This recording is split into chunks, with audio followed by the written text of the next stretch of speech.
ছাব্বিশের বিধানসভা ভোটের রণডঙ্কা বেজে গিয়েছে। এই মহাসংগ্রামে প্রত্যেকটি রাজনৈতিক দলই জোর কদমে প্রচার করছে। কেউ কাউকে এক বিন্দুও জায়গা ছাড়তে নারাজ।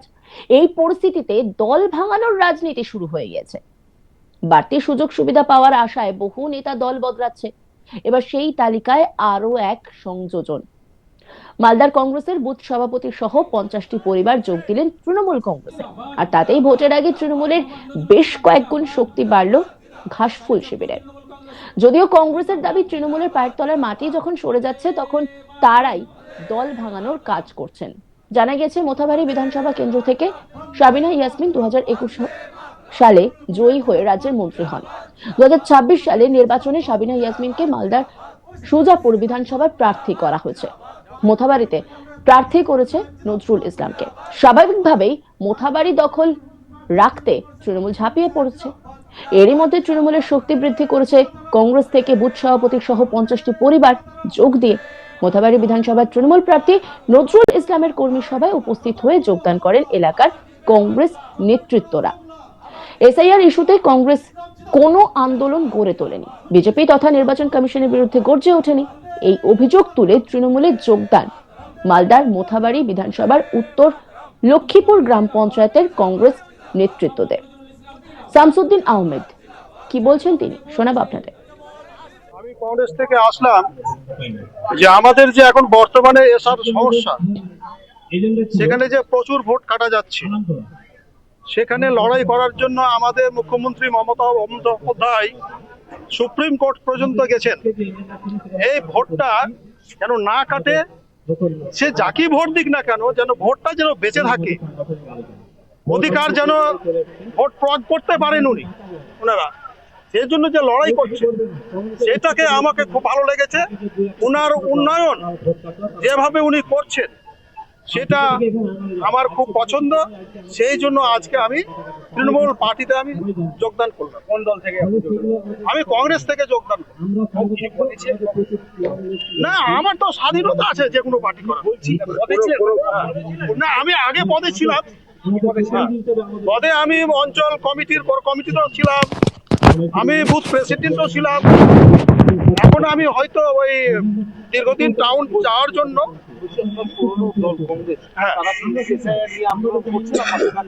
কোথায় করছে বলুন? দল কি আছে? দল তো শেষ হয়ে গেছে। এরা কি কাজ করতে পারবে বলুন? এরা তো কিছু করতে পারবে না। এরা শুধু ভোটটা কি করে নষ্ট হবে তার জন্য লেগে আছে, কিন্তু পারবে না, ভোট নষ্ট করতে পারবে না। এটা অসম্ভব পারা। আমাদের ভোট ভালো হবে। তৃণমূল প্রার্থী নজরুল ইসলাম এই বিষয়ে কি বলছেন শুনুন। আমি ধন্যবাদ জ্ঞাপন করব উত্তর লক্ষ্মীপুর অঞ্চল তৃণমূল কংগ্রেসের নেতৃত্বকে, যে তাদের হাত ধরে এবং আমাদের মাধ্যমে আজকে যে কংগ্রেসের এতটুকু ছিল, কিছু ছিল না, কিন্তু যেটুকু ছিল, ওই পরিবারে উত্তর লক্ষ্মীপুরের সভাপতি আছে কংগ্রেসের, ওই পরিবারে কংগ্রেসের মেম্বার আছে, তো তাদের পরিবার থেকে এবং 50টি পরিবার থেকে তারা আজকে ঝান্ডা ধরে তৃণমূল হয়েছে। অতএব কংগ্রেস উত্তর লক্ষ্মীপুরে প্রায় নিশ্চিহ্ন হয়ে গেল এবং মোথাবাড়ি 52-তে ব্যাপক হারে লিড হবে তৃণমূল কংগ্রেসের।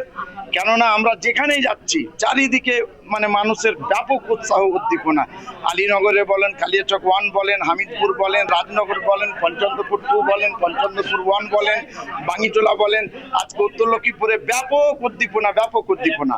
শুধু সময়ের অপেক্ষা, মানুষ তৃণমূলকে ভোট দেওয়ার জন্য মুখিয়ে আছে। কেননা দুটো কারণ। এক নম্বর হচ্ছে মমতা ব্যানার্জির উন্নয়নের বিকল্প কিছুই নেই। বিজেপি একদিকে সাম্প্রদায়িকতার তাস খেলে ভোটের রাজনীতিতে আসতে চাইছে, পশ্চিমবঙ্গে সেটা চলবে না। 2 নম্বরে হচ্ছে বর্তমানে আন্ডার এডজুডিকেশনে মোথাবাড়ির 80,000 লোককে নির্যাতন কমিশন স্বৈরাচারী, ভারতবর্ষের সংবিধান বিরোধী, সুপ্রিম কোর্ট বিরোধী জ্ঞানেশ কুমার নির্লজ্জ বিজেপির হয়ে কাজ করছে। তারা 80,000 লোককে বাদ রেখেছে এই জন্য যে আমরা যে কোনো মূল্যে বিজেপিকে জিতাবো। কিন্তু মোথাবাড়ি 52-র মানুষ আমাদের যে ভোটটা আছে সেই ভোটে ঐক্যবদ্ধভাবে ভোট দিয়ে তৃণমূল কংগ্রেসকে জিতাবে এবং 226+ সিটে জিতে মমতা বন্দ্যোপাধ্যায় চতুর্থবারের জন্য মুখ্যমন্ত্রী হবেন, এটা নিশ্চিত। মূল প্রতিদ্বন্দ্বী ছিল এখানে আমাদের কোনো প্রতিদ্বন্দ্বী নাই এখন। আমাদের কোনো প্রতিদ্বন্দ্বী নাই, আমরা কাউকে প্রতিদ্বন্দ্বী মনে করছি না, কেননা বিজেপি জীবনে জিততে পারবে না। আর এখানে কংগ্রেস নিজেদের এখনো পর্যন্ত প্রার্থী ঘোষণা করতে পারেনি, অতএব আমাদের প্রতিদ্বন্দ্বী নেই। আমাদের কর্মীরা যেভাবে নেমেছে তাতে আদার্স যারা আছে, কংগ্রেস বলেন, কংগ্রেসকে মানুষ ভোট এই জন্য দেবে না যে কংগ্রেসের এখানে কোনো অ্যাক্টিভিটিস নেই, কংগ্রেসের কোনো আন্দোলন নেই, আর কংগ্রেসের কোনো নেতৃত্ব নেই। অতএব আমাদের প্রতিদ্বন্দ্বী নেই। আমরা এখন শুধু সামনের দিকে এগোচ্ছি যে আগামী 23শে এপ্রিল তৃণমূলের কর্মীরা ভোট এক জায়গায় করে সিটটা জিতানোর অপেক্ষায় আছে। রাজ্যের প্রাক্তন মন্ত্রী সামিনা আসবে, যিনি এই এলাকার বিধায়ক ছিলেন, তার ভোটের রেকর্ড কি ভাঙতে পারবে? না, ভোটের রেকর্ড ভাঙা বলছে 80,000 লোককে তো বাদ রেখেছি। আমরা রেকর্ডের দিকে যাচ্ছি না, আমরা জেতার দিকে যাচ্ছি। আর মমতা ব্যানার্জি যে ভালো মনে করেছেন বলে এখানে আমি মথাবাড়ির ভূমিপুত্র, আমাকে এখানে ক্যান্ডিডেট করেছেন। খুশির বিষয় হচ্ছে কালিয়াচক 2 ব্লক তৃণমূল কংগ্রেস এবং মথাবাড়ি 52 তৃণমূল কংগ্রেস 100% সকলে আন্তরিকতার সঙ্গে মেনে নিয়ে। প্রদেশ কংগ্রেসের সাধারণ সম্পাদক অর্জুন হালদার বলেন, আমরা এখনো আন্দোলন করছি। মমতা ব্যানার্জি তো বলেছিলেন এসআইআর হতে দেব না। এখন তৃণমূলের পায়ের তলার মাটি যখন সরে যাচ্ছে তখন তারা এই দল ভাঙানোর কাজ করছেন, এতে আমাদের দলের কোনো ক্ষতি হবে না। কি বলছেন তিনি, শোনাবো আপনাদের। এসআইআর প্রসঙ্গে তো মাননীয় মুখ্যমন্ত্রী তিনি বলেছিলেন যে আমি বেঁচে থাকতে বাংলায় এসআইআর হতে দেব না। অন্যান্য রাজ্যে হয়েছে এসআইআর, ওই পশ্চিমবঙ্গের মতো তো এরকম হয়নি। আমরাই তো বলতে চাইছি যে এই সরকার এসআইআর রুখতে ব্যর্থ। প্রকৃত যেভাবে এসআইআর হওয়া উচিত ছিল সেইভাবে এই রাজ্যে হয়নি। কিছুদিন আগে তো বিহারে হয়েছে, বিহারে তো কোনো লজিক্যাল ডিসক্রিপেন্সির নাম আসেনি, বা এইভাবে মানুষকে বঞ্চিত রেখে ভোট করার এই প্রক্রিয়া তো হয়নি কোনো রাজ্যে। আজকে কংগ্রেসের নামে দোষারোপ করা হচ্ছে। তিনি এই রাজ্যের ক্ষমতা থেকে কি করলেন? 1, 2 নম্বর, যারা বলছেন তারা সুযোগ সন্ধানী, কোনো প্রলোভনের কাছে আত্মসমর্পণ করছেন। প্রতিনিয়ত আমরা দেখছি তৃণমূলে যখন পায়ের তলার মাটি সরে যাচ্ছে তখন এই দল ভাঙানোর খেলায় তারা মজেছে।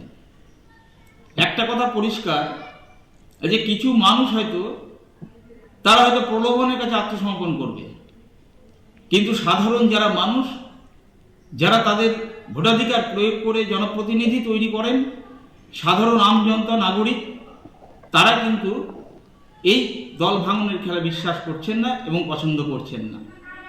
নির্বাচন আসতে গেলে সাধারণ মানুষের জবাব দেবেন, সে বিষয়ে কোনো সন্দেহ নেই।